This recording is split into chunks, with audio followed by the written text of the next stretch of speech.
Hey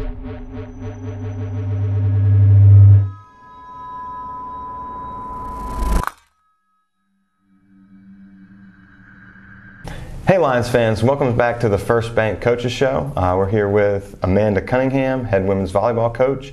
And Coach, just want to start off, I know we had a great out-of-conference schedule. Not quite done yet, I have a couple more, but 9-3 right now out of conference. So talk about moving from non-conference play into conference play and how you guys have done so far this year. So 2 weeks ago, we started conference play with Bethel. So the conference pairs you with your closest person, so Bethel is our pair. And they started conference play with our pair. So we went to Bethel, felt good going into it about how our players matched up with their players. We're really excited. Going to Bethel is a hostile environment. They do a really good job of bringing their fans, and so we have a lot of our sports teams struggle up there. Yes, basketball, absolutely. Women's basketball. And there's also just that rivalry, because since I was a player, they've been in our conference. We seem to kind of jump conferences together, and so that rivalry has been a big deal. But we go up there and we do not show up.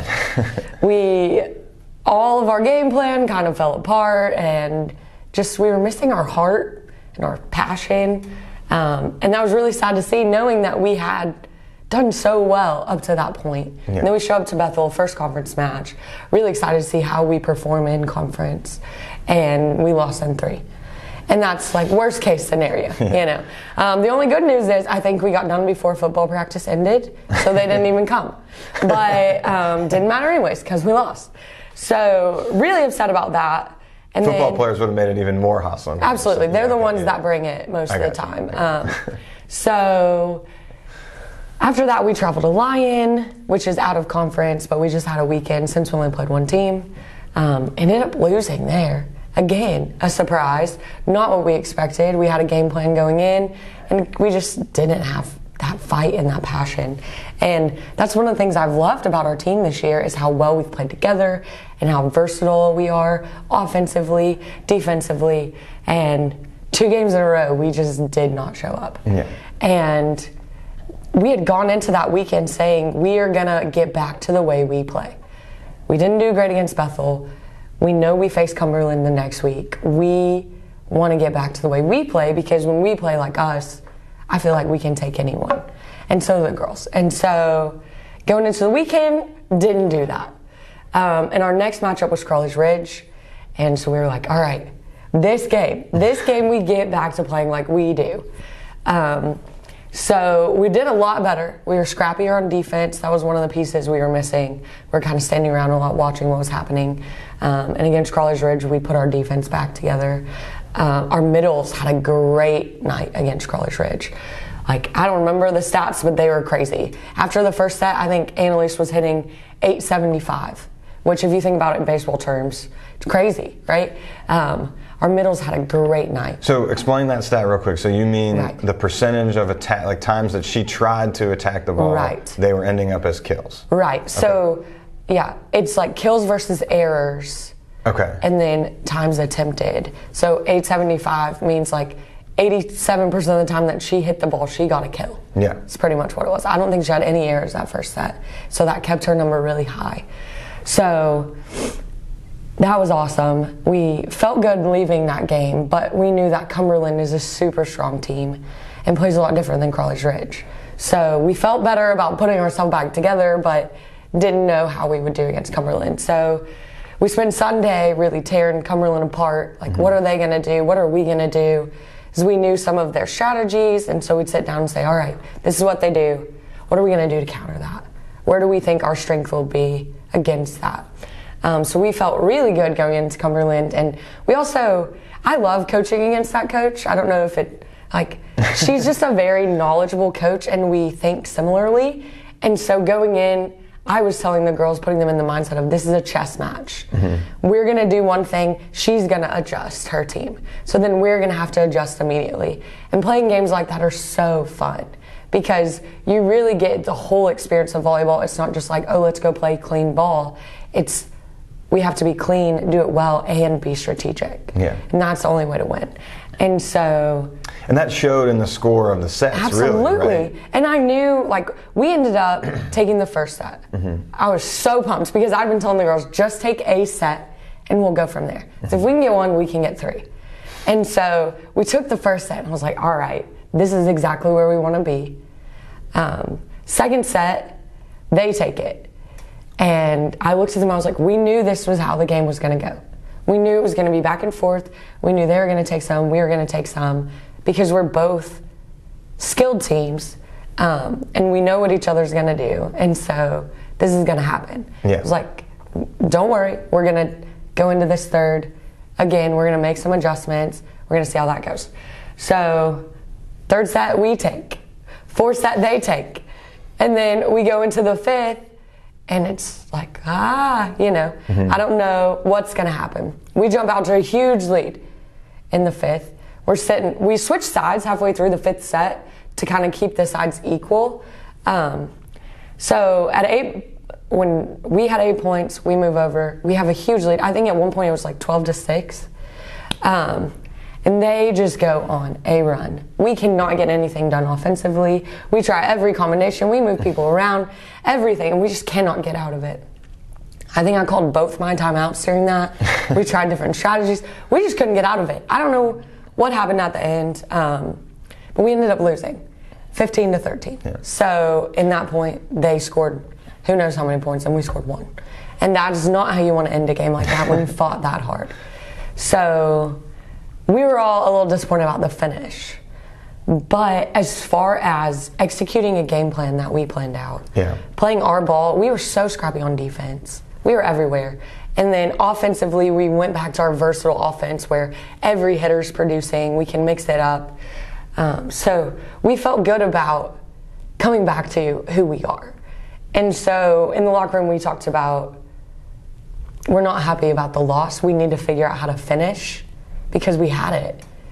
But as far as the rest of conference, knowing that we played a team that well, that is that good, because Cumberland usually ends up in the top of conference. Last year, I can't remember if they won the conference tournament or if they had a super great game in the last, in the finals, but they were top 2 in the conference last year. Right. We're expecting them to be around there again this year. So for us to play that well against a team like that makes me feel good about where we're going to go the rest of the year, because we're only 2 games into conference. Right. We play everyone twice. And volleyball is similar to basketball, right? Where the whole season sort of builds to that conference tournament. Absolutely. Yeah. And how you played in August might not matter as much to how you play in November. Right. The only thing that will matter a lot is just our seeding going into conference tournament. And so us losing those 2, especially when we felt good about taking Bethel and then we could have had Cumberland, should have had Cumberland. That really will affect our seeding later on. Okay. But hopefully, knowing that we can play that well against a good team, just having that confidence in our own play will reflect the rest of conference season. That's what we're hoping.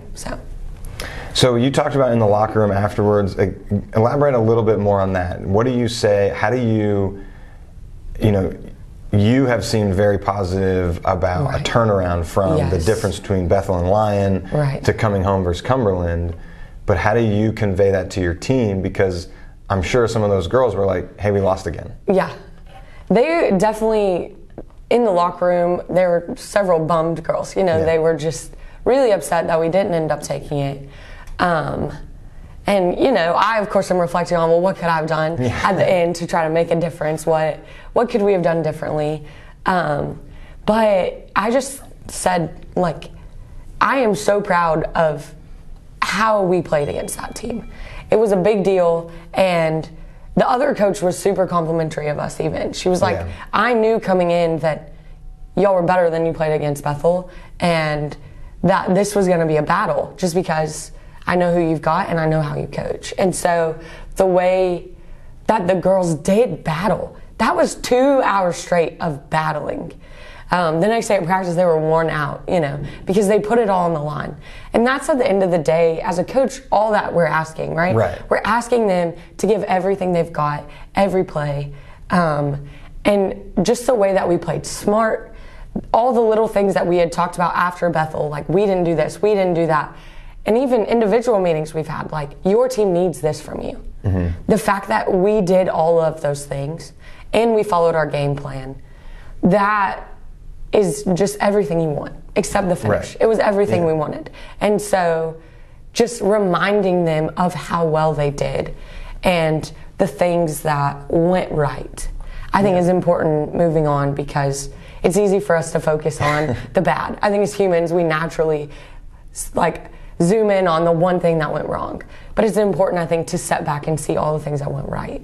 And so we really talked about that, and anything that went wrong, we worked on it later in the week in practice, you know. Right. So hopefully that's something, when we play this week, we will be able to use all of that and finish. That's what we're hoping. So.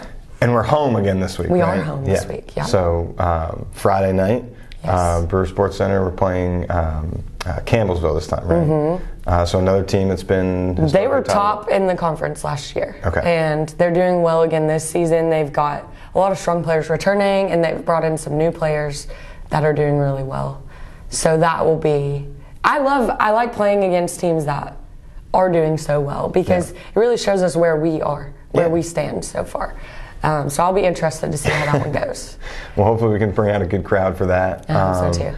And I also, looking around at the top 25 standings, are we glad we're not in the AMC for volleyball? Because I saw Missouri Baptist, Park, Columbia, and somebody else on the top 25. I don't think that Park and Columbia are still in that conference. They're not in the AMC? I don't think so, okay. but MoBAP is. Yeah. So MoBAP's definitely somebody that I personally don't miss playing as a former player that played against MoBAP. But I know all three of those teams for sure have won national championships in volleyball, yes. right? And we used to play. When I was a player, we played against them, and driving 9 hours just to go get whooped pretty much is just not ideal. But so I love our conference because it's anybody's game any night. It just depends on who shows up. And so that's exciting, knowing that, you know, any night we could beat someone who looks better than us on paper. And that's just awesome. Well, good. Yeah.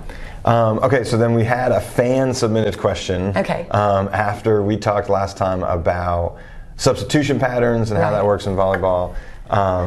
There was some follow-up about the girl wearing the other colored jersey. Right, okay. So will you explain for everybody else what a libero is and how they can sub in and out? Yes, okay. So libero, which this year our libero is Charlie Fulton, she will be wearing the other colored jersey. Okay. So her job is she just plays in the back row. So you'll notice that she stays back there the whole time.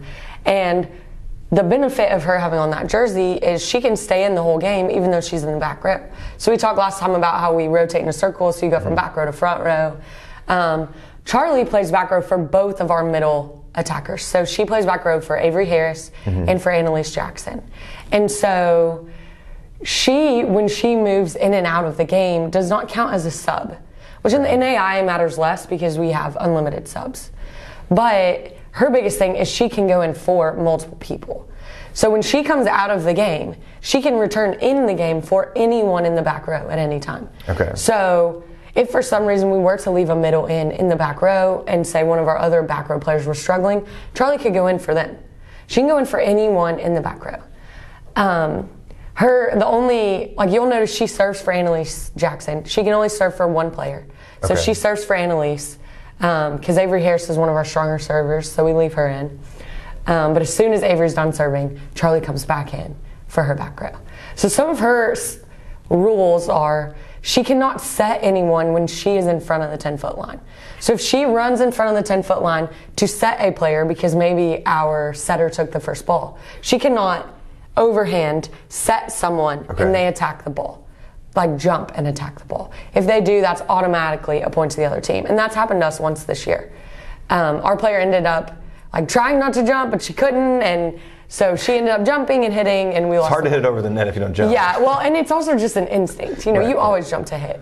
And so that's one of her rules. She also cannot hit the ball from above the plane of the net. So you'll notice like Alanis, Avery, Young, Kat, we will set them in the back row. They will jump and attack. If Charlie ever gets set in the back row, she has to stay on her feet and she can swing from there. But if she jumps, that's automatically a point to the other team. Because otherwise, she would be used as an offensive player sometimes. And the point of a libero is to have a defensive player back there, which is really important in like NCAA. They only have so many subs, so a lot of their players have to play all the way around. And so it's helpful to have someone who can fill in for 2 players in the back row.